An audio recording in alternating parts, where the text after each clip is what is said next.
നല്ല സാറിൽ മത്സരിച്ച് വിജയിച്ച സുരേഷ് ഗോപി പാർട്ടി പറയുന്നത് കേട്ട് മുന്നോട്ട് പോകുമോ അതോ സ്വന്തം ഇഷ്ടപ്രകാരം ഭരണം നടത്തുമോ? എന്താണ് ജനങ്ങളുടെ അഭിപ്രായമെന്ന് നമുക്ക് കേട്ടിട്ട് വിജയിച്ച വ്യക്തിയാണല്ലോ സുരേഷ് ഗോപി. അദ്ദേഹം ഇനി പാർട്ടി പറയുന്നത് അനുസരിച്ചായിരിക്കും മുന്നോട്ട് പോകുന്നത് അതോ അദ്ദേഹത്തിൻ്റെ ചില വ്യക്തി താല്പര്യങ്ങൾക്കനുസരിച്ചായിരിക്കും മുന്നോട്ട് പോകുന്നത്? എന്താ അഭിപ്രായം? പുള്ളിയുടെ താല്പര്യങ്ങൾക്കും ഇഷ്ടങ്ങൾക്കും ജനങ്ങളുടെ ഇഷ്ടങ്ങൾക്കനുസരിച്ചായിരിക്കും. അപ്പോൾ ആ ഒരു പാർട്ടിയുടെ പേര് കളയുകയല്ലേ അവിടെ ചെയ്യുന്നത്. അപ്പോൾ ആ പാർട്ടിയുടെ ജനങ്ങൾക്ക് വേണ്ടിയിട്ടാണല്ലോ ഓരോ പാർട്ടികളുള്ളത്. പാർട്ടി പറയുന്നത് കേൾക്കാതെ അദ്ദേഹത്തിന്റെ ഇതുവരെ അദ്ദേഹം നല്ലത് മാത്രമേ ചെയ്തിട്ടുള്ളൂ. ഇനി അങ്ങോട്ടും അത് തന്നെ പ്രതീക്ഷിച്ചാൽ മതി. ജനങ്ങൾക്ക് വേണ്ടിയിട്ട് സ്വന്തം താല്പര്യപ്രകാരം നിൽക്കുക എന്താണ് അഭിപ്രായം? ജനങ്ങൾക്ക് വേണ്ടിയിട്ട് അദ്ദേഹത്തിന്റെ സ്വന്തം താല്പര്യപ്രകാരം നിൽക്കുമെന്നാണ്. ഇപ്പോൾ ഒരു പാർട്ടിയിൽ നിന്നും ജയിച്ച വ്യക്തി എന്നുള്ളതിൽ പാർട്ടിക്ക് ചില നയങ്ങളും കാര്യങ്ങളൊക്കെ ഉണ്ട്. അപ്പൊ അതിനോട് യോജിച്ചായിരിക്കില്ലേ അദ്ദേഹം മുന്നോട്ട് പോവുക? നല്ലത് എന്താണോ അത് ചെയ്യും.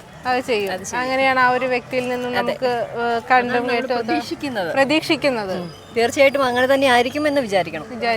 ഒത്തിരി ആൾക്കാർക്ക് ഉപകാരങ്ങൾ ഉണ്ടായിട്ടുണ്ട്. അപ്പൊ ഇനി അതുപോലെ ഉണ്ടാവും. അതിന്റെ ഒരു വിജയമായിട്ടാണല്ലോ നമുക്ക് ലോക്സഭാ ഇലക്ഷൻ. തൃശ്ശൂർ നിന്ന് മത്സരിച്ച് വിജയിച്ച വ്യക്തിയാണല്ലോ സുരേഷ് ഗോപി. അപ്പൊ അദ്ദേഹം ആ ഒരു പാർട്ടി നേതൃത്വം പറയുന്നത് കേട്ട് മുന്നോട്ട് പോകുമോ അതോ അദ്ദേഹത്തിന്റെ വ്യക്തി താല്പര്യത്തിനനുസരിച്ചായിരിക്കും മുന്നോട്ട് പോകുന്നത്? പുള്ളി 100% പാർട്ടി വ്യക്തിപരമായിട്ട് പുള്ളി അങ്ങനെ പോകുന്നില്ല. പാർട്ടിയും പുള്ളിയുടെ ഒരു രണ്ട് രീതിയിലും പുള്ളി ആക്കിയാലും നല്ല രീതിയിലൊരു പ്രവർത്തനങ്ങൾ കാഴ്ചവെക്കുന്നുള്ളതാണ് എൻ്റെ അഭിപ്രായം. ജനങ്ങൾക്ക് വേണ്ടി നല്ല രീതിയിൽ ഒരു വെറൈറ്റി കേരളത്തിൽ കഴിഞ്ഞാൽ ഇവിടെ മറ്റു പാർട്ടികളെല്ലാം ഭരിച്ച് മൊത്തം തീർത്തിരിക്കും. ഇനി പുതിയൊരു രീതിയിൽ വരുമ്പോഴത്തേന് പുള്ളി ഒരു ഡെവലപ്പിങ് ആ രീതിയിൽ വരുമെന്നാണ്. കഴിഞ്ഞ ദിവസം തന്നെ അദ്ദേഹം കെ കരുണാകരന്റെ സ്മൃതി മണ്ഡപത്തിൽ പോയിട്ട് പൂവിട്ടതും കാര്യങ്ങളൊക്കെ ഉണ്ട്. അത് പാർട്ടി നേതാക്കൾക്കിടയിൽ ഒരു വിദ്വേഷം സൃഷ്ടിക്കുന്നതല്ല. അത് അദ്ദേഹത്തിന്റെ സ്വന്തം ഇഷ്ടപ്രകാരവും താല്പര്യപ്രകാരവും ഒക്കെ ചെയ്യുന്ന കാര്യങ്ങളാണ്. അപ്പോൾ അദ്ദേഹത്തിന്റെ ഈ വികസന പരിപാടികളിലും അത്തരത്തിലായിരിക്കുമോ കാര്യങ്ങൾ മുന്നോട്ട് കൊണ്ടുപോകുന്നത്? അത്ര രീതിയിലായിരിക്കും. ഇനിയിപ്പോൾ നമുക്ക് അന്ന് കണ്ട് അറിയാനേ പറ്റുള്ളൂ. ജനങ്ങൾക്ക് വേണ്ടി ആത്മാർത്ഥത അല്ലെങ്കിൽ അതുപോലെ ഭൂരിപക്ഷം കിട്ടിയല്ലോ, അടുത്തൊരു ശരി ജയിക്കുകയല്ലോ. അപ്പൊ എന്തായാലും പാർട്ടി പറയുന്നത് കേൾക്കാതെ അദ്ദേഹത്തിന്റെ പാർട്ടി പറയുന്നത് കേൾക്കാതിരിക്കും വരികയില്ല. പുള്ളി വ്യക്തിപരമായിട്ട് നല്ല കാര്യങ്ങൾ ഇവിടെ ജനിച്ചു വളർന്നതുകൊണ്ട് നല്ല കാര്യങ്ങളൊക്കെ നമ്മുടെ അദ്ദേഹത്തിന് എന്താണോ ചെയ്യാൻ പറ്റുന്നത് എല്ലാം നമ്മൾ 100% പുള്ളി ഓരോ കാര്യങ്ങൾ പാർട്ടിയിൽ അവതരിപ്പിക്കും. അത് നല്ല ഡെവലപ്മെന്റ് കാര്യങ്ങളൊക്കെ പുള്ളി ചെയ്യും എന്നാണ്. പുള്ളിയെ സംബന്ധിച്ചിടത്തോളം പുള്ളി നല്ല വ്യക്തിയാണെന്നുള്ളത് അറിയാം. അപ്പം പാവങ്ങളൊക്കെ ഒരുപാട് സഹായിക്കുന്നത് കേട്ടിട്ടുണ്ട്. പാർട്ടി വൈസായിട്ട് എനിക്കത് പറയാറുണ്ട്. അദ്ദേഹത്തിന്റെ വ്യക്തി താല്പര്യങ്ങൾക്കനുസരിച്ച് ജനങ്ങൾക്ക് വേണ്ടിയിട്ട് മുന്നോട്ട് വികസന പരിപാടികൾ കൊണ്ടുപോകുമെന്ന് തോന്നുന്നു. ഉറപ്പായും തൃശ്ശൂർ സുരേഷ് ഗോപി സ്വന്തം ഇഷ്ടപ്രകാരം പ്രവർത്തിക്കുമോ അതോ പാർട്ടിയുടെ അടിസ്ഥാനത്തിലായിരിക്കുമോ അദ്ദേഹത്തിന്റെ പ്രവർത്തനങ്ങൾ കാഴ്ചവെക്കുന്നത്? ഇനി സുരേഷ് ഗോപി സ്വന്തമായിട്ട് പ്രവർത്തിച്ചാൽ മാത്രമേ അടുത്ത സീറ്റ് കിട്ടത്തുള്ളൂ. അപ്പോൾ ഈ ഒരു പാർട്ടിയുടെ നേതൃത്വത്തിലായിരിക്കും അദ്ദേഹത്തിന്റെ വികസന പരിപാടികളൊക്കെ? അതെല്ലാ വികസനവും ചെയ്യുമെന്ന് എനിക്ക് തോന്നുന്നില്ല. എന്താ വെച്ച് കഴിഞ്ഞാൽ എന്തായാലും മുകളിൽ നിന്ന് ഒരു കടിഞ്ഞാണ് എന്തായാലും ഇല്ലാതിരിക്കൂല. അപ്പൊ ജനങ്ങൾക്ക് വേണ്ടിയിട്ട് അദ്ദേഹത്തിന്റെ താല്പര്യപ്രകാരം അവിടെ ഭരിക്കുമെന്ന് തോന്നുന്നുണ്ടോ? മുന്നോട്ട് പോകുമെന്ന്? അദ്ദേഹത്തിൻ്റെതായിട്ടുള്ളൊരു നല്ലൊരു വ്യക്തിയാണ്, പറയാതിരിക്കാൻ പറ്റില്ല. അദ്ദേഹത്തിൻ്റെതായിട്ടൊരു കാഴ്ചപ്പാട് അനുസരിച്ച് അങ്ങനെ ഒരുപാട് കാര്യങ്ങൾ ചെയ്യും. ജനങ്ങൾക്ക് വേണ്ടിയിട്ട് നല്ല പ്രവർത്തനങ്ങൾ ചെയ്യും. ഒരു രാഷ്ട്രീയക്കാരനായിട്ടല്ല, ഒരു നല്ലൊരു മനുഷ്യനായിട്ട് സാധാരണക്കാരനായിട്ട് നിന്ന് സാധാരണക്കാരുടെ പ്രശ്നങ്ങൾ മനസ്സിലാക്കി ചെയ്യാൻ കഴിവുള്ള ഒരു മനുഷ്യനാണ്. നല്ലൊരു വ്യക്തിയാണ്. നല്ലൊരു വ്യക്തി എന്നാണ് അഭിപ്രായം. അദ്ദേഹത്തെ ഇഷ്ടം വ്യക്തിപരമായിട്ടുള്ളൊരു കാര്യം ഞങ്ങളുടെ അഭിപ്രായം ഞങ്ങൾ പറഞ്ഞതാണ്. നല്ല ഭരണം തന്നെ കാഴ്ചവെക്കുമെന്നാണല്ലേ? കാഴ്ചവെക്കട്ടെ എന്ന് ഞങ്ങൾ ആഗ്രഹിക്കുന്നു. അദ്ദേഹത്തിന്റെ ആ ഒരു വിജയവും അതുകൊണ്ടായിരിക്കുമല്ലോ അത്രയധികം പിന്തുണ ലഭിച്ച് തൃശ്ശൂരിൽ വിജയിച്ചത്. നല്ല കാര്യങ്ങൾ ചെയ്തിട്ടില്ലേ? ഇനിയും അങ്ങനെ ചെയ്യുമെന്നാണ് പ്രതീക്ഷിക്കുന്നത്. നല്ല ചെയ്യാൻ കഴിയട്ടെ. സുരേഷ് ഗോപി അദ്ദേഹം രാഷ്ട്രീയ നിലപാടുകൾക്ക് അതീതമായിട്ട് സ്വന്തം വ്യക്തി താല്പര്യങ്ങൾക്ക് പുള്ളി അദ്ദേഹം താല്പര്യം കാണിക്കുമെന്നുള്ളതാണ് നമ്മുടെ വ്യക്തിപരമായിട്ടുള്ള അഭിപ്രായം. അപ്പോൾ ആ ഒരു സാഹചര്യത്തിൽ പാർട്ടിയിൽ നിന്നും ഒരുപാട് വിദ്വേഷങ്ങളൊക്കെ വരാൻ സാധ്യതയില്ലേ? പാർട്ടിക്ക് തന്നെ ഇപ്പം ഒരു സീറ്റ് കേരളത്തിൽ കിട്ടിയപ്പോൾ പാർട്ടിക്കും അതിൻ്റെതായ ഉത്തരവാദിത്വം ഉണ്ടാവുമല്ലോ. അതുകൊണ്ട് പാർട്ടിയും അതിനെതിരെ നിൽക്കാതെ അതിനുവേണ്ടി പ്രവർത്തിക്കുമെന്നുള്ളതാണ് അദ്ദേഹത്തിൻ്റെ ഒരു പ്രത്യേക താല്പര്യപ്രകാരം. ജനങ്ങൾക്ക് വേണ്ടിയിട്ടുള്ള നല്ല പ്രവർത്തനങ്ങൾ പാർട്ടിയോടൊപ്പം നിന്ന് കാഴ്ചവെക്കുമെന്നാണ് നമ്മുടെ വിശ്വാസം. അങ്ങനെ തന്നെ ആവുമായിരിക്കുമല്ലേ ഇനിയുള്ള തൃശ്ശൂരിന്റെ ആ ഒരു മാറ്റം നമുക്ക് കാണാം? തീർച്ചയായിട്ടും പാർട്ടിയെ അനുഭവിച്ച് നിൽക്കാൻ സാധിക്കത്തുള്ളൂ. വ്യക്തിപരമായിട്ടുള്ള ജനങ്ങൾക്ക് ഉപകാരം ചെയ്യും. പക്ഷേ എങ്കിലും പ്രസ്ഥാനത്തിൻ്റെ കൂടെ തന്നെ നിൽക്കും. അതിൻ്റെ ശരി. അപ്പോൾ ജനങ്ങൾക്ക് വേണ്ടി നിന്നാലും അദ്ദേഹം ആ ഒരു പാർട്ടി പറയുന്നത് അനുസരിച്ചായിരിക്കും മുന്നോട്ട് പോകുക. തീർച്ചയായിട്ടും വ്യക്തിത്വമായിട്ട് ചെയ്യും. അത് വേറെ അത് അദ്ദേഹത്തിന്റെ സ്വന്തം ഇഷ്ടപ്രകാരം അദ്ദേഹത്തിന്റെ നിലപാടുകളോടുകൂടി മുന്നോട്ട് പോകും. അദ്ദേഹം വിശ്വസിക്കുന്ന പ്രസ്ഥാനത്തിന്റെ കീഴിൽ തന്നെ അല്ല പാർട്ടിക്ക് അതീതമായിട്ട് അദ്ദേഹം എന്തെങ്കിലും ചെയ്യുമെന്ന് കരുതുന്നുണ്ട്? ഇല്ല, നിൽക്കത്തില്ല. വ്യക്തിപരമായിട്ട് സഹായം ചെയ്യുമെന്നുള്ളതേ ഉള്ളൂ. കോൺഗ്രസിന്റെ മന്ത്രിയായിരുന്ന കെ കരുണാകരന്റെ സ്മൃതി മണ്ഡപത്തിൽ പോയി കാര്യങ്ങളൊക്കെ ചെയ്ത് അതൊക്കെ ഒരു അദ്ദേഹത്തിന്റെ വ്യക്തി താല്പര്യമാണല്ലോ. അത് പാർട്ടിയിലൊക്കെ ചിലർക്കെങ്കിലും അതൊരു വിദ്വേഷമായിട്ട് തോന്നുന്നു. പാർട്ടിയിൽ മറ്റാരെന്ത് വിദ്വേഷം ചെയ്താലും പുള്ളിയുടെ നിലപാടത്തിൽ ഉറച്ചേ നിൽക്കത്തുള്ളൂ. അതാണ് അദ്ദേഹത്തിന്റെ പ്രവൃത്തി കൊണ്ട് നമുക്ക് മനസ്സിലാക്കാൻ സാധിക്കുന്നത്.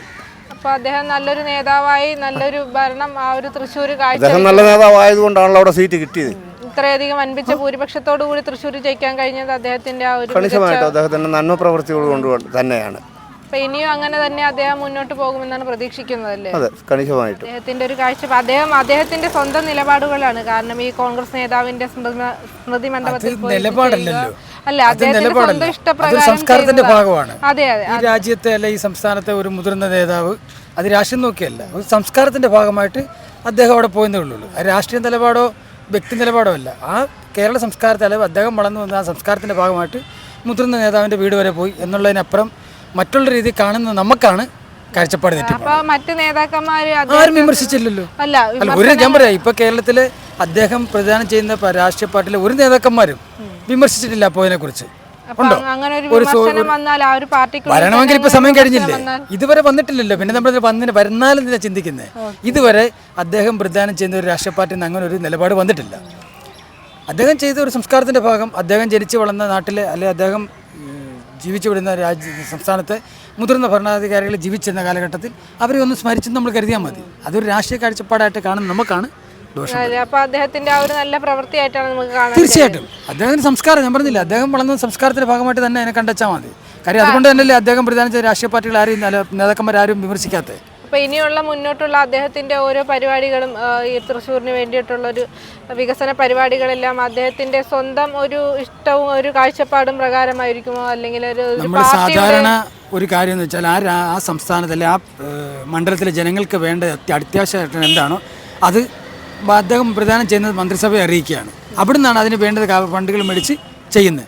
അദ്ദേഹത്തിൻ്റെ വ്യക്തി താല്പര്യമല്ല, പാർട്ടി താല്പര്യമല്ല. അത് ജനങ്ങൾക്ക് ഒരു MP എന്നുള്ള നിലവിൽ അദ്ദേഹം അല്ലെങ്കിൽ ഒരു മന്ത്രി ആശയത്തേക്ക് അതെന്തൊക്കെ അടിസ്ഥാന സൗകര്യങ്ങൾ വേണം അത് ആ മന്ത്രിസഭയിൽ അറിയിക്കുന്നു. അതിനെന്ത് വിഹിതം കിട്ടും അതിവിടെ ചെലവഴിക്കും. അല്ലാതെ പാർട്ടി പറയുന്നതോ സ്വന്തം വ്യക്തിത്വം അല്ലത്. അദ്ദേഹം നല്ലൊരു ഭരണാധികാരിയായിരിക്കും തന്നെ. ഇപ്പം നരേന്ദ്രമോദി മന്ത്രിസഭയിലെ ഒരു മന്ത്രി എന്ന രീതിയിൽ ആ കേന്ദ്ര മന്ത്രിസഭയിലെ ഒരു മന്ത്രി എന്ന് പറഞ്ഞാൽ കേന്ദ്ര ഭരണം എങ്ങനെ കൊണ്ടുപോകുന്നു അതിൻ്റെ നല്ലൊരു വിഹിതം കേരളത്തിലെ ആ തൃശ്ശൂരിന് കിട്ടും. മുന്നോട്ടുള്ള ഇലക്ഷനിലും ഇനി വരുന്ന ലോക്സഭാ തിരഞ്ഞെടുപ്പുകളിൽ ഈ ഒരു കാഴ്ചവെപ്പിലൂടെ നമുക്ക് തീർച്ചയായിട്ടും ആ ഒരു MP കിട്ടാനുള്ള ഒരു സാധ്യത തീർച്ചയാണല്ലോ. ആ ഒരു MP കേന്ദ്രത്തിലെ മന്ത്രിയായിരിക്കെ ആ ഒരു സ്ഥലത്ത് എന്തുമാത്രം കാര്യങ്ങൾ ചെയ്യാൻ പറ്റുന്നുണ്ട്, അതുപോലെ മറ്റ് MP മാരൊന്നും അവർക്കും ചെയ്യാൻ പറ്റുമെന്ന് സാധാരണ ജനങ്ങൾക്ക് ഊഹിക്കാവുന്നതേ ഉള്ളൂ. അവിടെ ഒരു മാറ്റം കാഴ്ചവെക്കാൻ സുരേഷ് ഗോപിക്ക് MP MLA എല്ലാഞ്ഞിട്ട് തന്നെ അവിടെ ധാരാളം മാറ്റം കാഴ്ചവെച്ചു. അതുകൊണ്ട് തന്നെയല്ലേ ഇത്ര പിന്തുണ കിട്ടിയത്. അപ്പോൾ അദ്ദേഹത്തിന് കുറച്ചുകൂടെ ഭരണതലത്തെ സാന്ത്വനം ആകുമ്പോഴത്തേക്ക് ധാരാളം കാര്യങ്ങൾ സാധാരണക്കാർക്ക് ചെയ്യാൻ പറ്റും. അപ്പോൾ അത് വരും കാലഘട്ടങ്ങളിൽ BJPക്ക് ഒരു ഗുണമായിട്ട് തന്നെ വരത്തുള്ളൂ. ഈ മറ്റു രണ്ട് പാർട്ടികളെ അപേക്ഷിച്ച് പുതിയൊരു പാർട്ടി വരുമ്പോഴുള്ള മാറ്റങ്ങളെല്ലാം നമുക്കിനി നമ്മുടെ 10 വർഷമായിട്ട് അവർ അനുഭവിച്ചുകൊണ്ടിരിക്കുന്ന കാര്യങ്ങളാണ്. കേന്ദ്ര ഭരണം കേരളത്തിൽ മാറ്റം വരാൻ ജനങ്ങൾ ആഗ്രഹിക്കുന്നുണ്ടെങ്കിൽ മാറ്റം വരും. ഇല്ല അവർക്കെന്നും ഇതുപോലെ മുട്ട സമരവും വിദ്യാർത്ഥികൾക്ക് അതുമൊക്കെ മതിയെങ്കിൽ ഇങ്ങനെ തന്നെ അങ്ങ് പോകും. ഒരു മാറ്റം വേണമെന്നുണ്ടെങ്കിൽ ഏറ്റവും കൂടുതൽ വരുന്നത് യുവതലമുറയാണ് ചിന്തിക്കേണ്ടത്. അവർ 2 വർഷക്കാലം മുട്ടയിൽ നിന്ന് സമരം ചെയ്തോ എടുത്തോ ഒക്കെ അവരുടെ മനസ്സിലുണ്ട്. വീണ്ടും അവർക്ക് അതാണ് താല്പര്യമെങ്കിൽ ഇങ്ങനെ തന്നെ പോകാം. അല്ല മാറ്റം അനിവാര്യമാണെങ്കിൽ അവർ ചിന്തിക്കണം. ആരെ വേണം ചിന്തിക്കുന്ന തലമുറയാണ്, അല്ല നമ്മളല്ല. അപ്പൊ ഇനി ഒരു മാറ്റം കാഴ്ചവെക്കണമെങ്കിൽ അത് സുരേഷ് ഗോപിയുടെ മാറ്റം മുഴുവൻ വരുമെന്നല്ല, പരിവർത്തനം വരണമെങ്കിൽ അദ്ദേഹം അതിനു മുന്നേ ഒരു MP കഴിഞ്ഞ വർഷം MP ആയിട്ട് മത്സരിച്ചു. അത് കഴിഞ്ഞ് MLA സീറ്റിൽ മത്സരിച്ചായിരുന്നു. പരാജയപ്പെട്ടെന്ന് പറഞ്ഞാൽ ജനങ്ങൾ അപ്പോഴും ഉൾക്കൊണ്ടില്ല. അപ്പം ഞാൻ എന്ന് പറഞ്ഞാൽ യുവതലമുറ ഉൾക്കൊള്ളുന്ന കാലഘട്ടം വരുമ്പോൾ മാറ്റം വരും. ഇല്ലെങ്കിൽ അന്ന് നമുക്ക് ഇതുപോലെ നമ്മുടെ മക്കളും എല്ലാം നമ്മുടെ സൗകര്യമൊക്കെ മുട്ട സമരം ചെയ്ത് PSCയുടെ ഈ സമരം ചെയ്ത് നല്ലൊരു കാഴ്ച വെച്ച് മുന്നോട്ട് പോകാം. അദ്ദേഹം ആ ഒരു പാർട്ടി താല്പര്യത്തിനനുസരിച്ചായിരിക്കുമോ ഇനി മുന്നോട്ട് പോകുന്നത്? പാർട്ടി താല്പര്യം അങ്ങനെ നോക്കും. അപ്പൊ സ്വന്തം വ്യക്തി താല്പര്യമുണ്ട്. ഉണ്ട്. അങ്ങനെ ഇമ്പോർട്ടൻസ് കൊടുക്കുന്നത് വ്യക്തി താല്പര്യം, അങ്ങനെ വ്യക്തി താല്പര്യം പാർട്ടി പറയുന്നതനുസരിച്ച് അങ്ങനെ പോവുള്ളൂ. അപ്പൊ ജനങ്ങൾക്ക് വേണ്ടിയിട്ട് എന്ത് ആണോ ആവശ്യം അതനുസരിച്ചായിരിക്കുമല്ലോ അദ്ദേഹത്തിന്റെ ഒരു മുൻപോട്ടുള്ള പോക്ക്. അങ്ങനെ പോകുള്ളൂ. അതുകൊണ്ടാണല്ലോ ജയിച്ചത്. അല്ല വിജയിച്ചതിന് ശേഷം അദ്ദേഹം കൂടുതൽ വിജയിച്ചതിന് ശേഷമല്ല, വിജയിക്കുന്നതിന് മുമ്പ് അങ്ങേരെ വിലയിരുത്ത്, നിങ്ങളും വിലയിരുത്ത്. എന്തുകൊണ്ട് ജയിച്ചു എന്ന് നിങ്ങൾ ചിന്തിക്കും. വേണ്ടി ഒരുപാട് നല്ല കാര്യങ്ങൾ ചെയ്തു, അതുകൊണ്ടാണ് വിജയിച്ചത്. അപ്പം ഒരു പാർട്ടിയുടെ നേതൃത്വത്തിൽ നിന്ന് ജയിക്കുക എന്നുള്ളപ്പോൾ അദ്ദേഹം ആ ഒരു പാർട്ടിയുടെ കീഴിൽ പ്രവർത്തിക്കുമ്പോൾ ആ പാർട്ടിയുടെ നടപടികളും നയങ്ങളും സ്വീകരിച്ചുകൊണ്ടായിരിക്കുമോ അതോ ജനങ്ങളുടെ അതുകൊണ്ടാണ് ജയിച്ചത്. കാരണം എന്താ വെച്ചാല് അങ്ങേര് പാർട്ടി നോക്കിയിട്ടല്ലല്ലോ നേരത്തെ ഈ കാര്യങ്ങളൊക്കെ ചെയ്തത്, നോക്കിയിട്ട് അല്ലല്ലോ, അയാൾ വ്യക്തിപരമായിട്ടല്ലേ ചെയ്തത്. വ്യക്തിപരമായ വോട്ടിന്റെ അതുകൊണ്ടാണ് അങ്ങേര് ഇത്ര 75,000-ന് മേലെ ഭൂരിപക്ഷത്തിൽ ജയിക്കാനുള്ള പ്രധാന കാരണം അതാണ്. അപ്പൊ ആ ഒരു രീതിയിൽ തന്നെ അദ്ദേഹം ഇനിയും മുന്നോട്ട് പോകുമെന്നാണ് വ്യക്തമാക്കുന്നത്.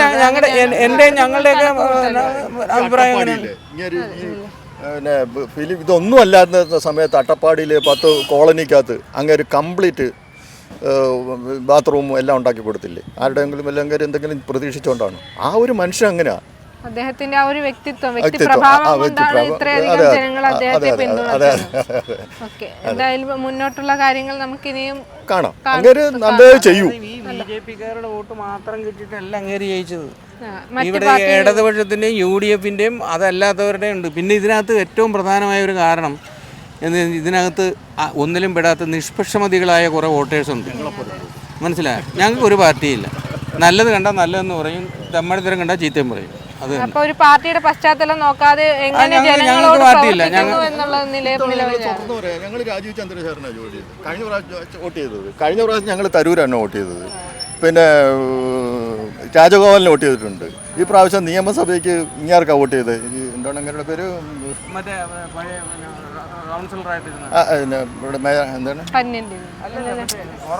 കോർപ്പറേഷൻ അല്ലല്ല, നമ്മുടെ കോർപ്പറേഷൻ മേയറായിട്ടിരുന്ന ആള് ഇപ്പം പട്ടിയൂർക്കാവിലെ MLA കിട്ടുന്നില്ല. അങ്ങനെയൊക്കെ വോട്ട് ചെയ്തത്. ഞങ്ങൾ ഈ അപ്പോഴത്തെ കണ്ടീഷൻ അനുസരിച്ച് നല്ലതാണെന്ന് തോന്നുന്നവർക്ക് വോട്ട് ചെയ്യും. വോട്ട് ചെയ്യും. ചിന്തിക്കുന്നവരുടെ വോട്ട് കൊണ്ടാണ് ഇപ്പോൾ ആൾക്കാർ ജയിക്കുന്നത്. അല്ലാണ്ട് ഈ പാർട്ടിക്കാരുടെ വോട്ട് മാത്രം വാങ്ങിച്ചിട്ടല്ലേ ജയിക്കണവരും അഹങ്കാരം പറയും നമ്മുടെ ആൾക്കാരുടെ വോട്ട് കൊണ്ട് ജയിച്ചെന്ന് പറയണം. നിഷ്പക്ഷമതികളെന്ന് പറയുന്നത് ഇപ്പോഴത്തെ കണ്ടീഷൻ അനുസരിച്ച് ഏതാണ്ട് ഒരു 4-4.5% ഉണ്ട് മിനിമം നിഷ്പക്ഷമതികളായ വോട്ട്. മനസ്സിലായില്ലേ? അതുകൊണ്ടാണ് ജയിക്കുന്നത്. സുരേഷ് ഗോപി ജനങ്ങൾക്ക് വേണ്ടി പ്രവർത്തിക്കുന്ന നല്ലൊരു നേതാവായിരിക്കും എന്നതാണ് പൊതുജനങ്ങളുടെ അഭിപ്രായം. മറ്റൊരു വിഷയവുമായി വീണ്ടും കാണുന്നതുവരെ ക്യാമറാമാൻ രാജേഷ് കാട്ടാക്കടയ്ക്കൊപ്പം അനുജ പ്രകാശ്.